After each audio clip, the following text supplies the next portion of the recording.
religieux et tu défends une religion que c'est ta religion, ça. Tu es un leader facilitateur. Et tu pourras tout faire expliquer ta religion à quelqu'un pour que cette personne te rejoigne. Une telle chose, lorsque quelqu'un est animé par cet esprit religieux et il devient grand leader, il faut imaginer de quoi il s'agit. C'est les religions qui créent aujourd'hui plus de guerres dans le monde entier. Que le Seigneur nous aide. Que tu sois au niveau chrétien, que tu sois musulman, que tu sois animiste, que tu sois bouddhiste, que tu sois hindouiste, que tu sois bahaï, que tu sois de quelque religion que ce soit, tous ces phénomènes se mettent dans le même panier.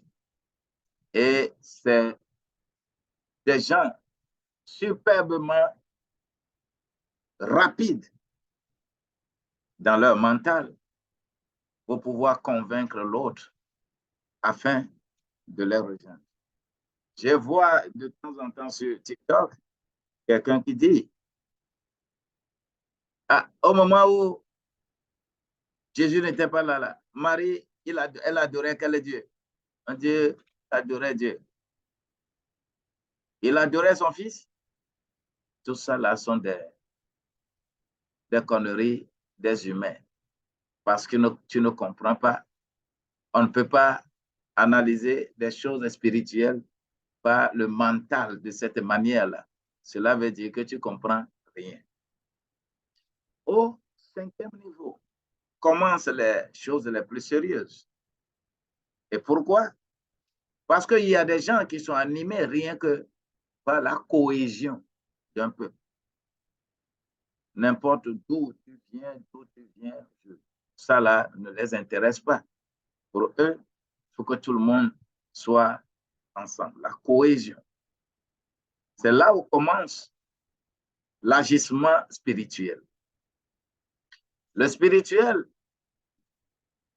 c'est ceux-là qui se comportent, qui comprennent correctement la religion, mais ils peuvent être au-dessus des religions. Ils ne peuvent pas être dans les dogmes religieux. Ils comprennent la religion spirituellement, pas charnellement.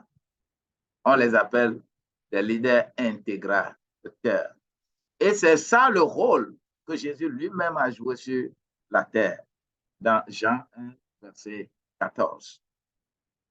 Bien-aimé, Jésus n'a jamais demandé de quelle religion qui est avant de te faire du bien. Partout où il allait, il faisait du bien à tout le monde. Je vais au 6e niveau. Il y a d'autres qui réfléchissent. Rien que pour l'inclusion. Soyons ensemble. Soyons ensemble. Tout peut se passer. Soyons ensemble. C'est le 2e niveau du spirituel. Des gens qui peuvent faire la différence entre leur travail et leur propre société. Ce n'est pas parce que tu es son enfant, ce n'est pas parce que tu es de sa région, son frère, que tu es plus privilégié en matière d'un privilège au niveau de l'État. Ce sont des gens, même s'ils sont à des positions élevées, ils ne peuvent pas favoriser quelqu'un au détriment de l'autre, compte tenu de son appartenance politique, compte tenu de son appartenance religieuse, son appartenance culturelle, régionale et autres. Non. On les appelle réellement des mentors partenaires. Et il s'agit bien de ce leadership-là dont il est question. Quand tu lis Hébreux 8, verset 10, tu vas voir vraiment comment on est mentor, comment on est partenaire.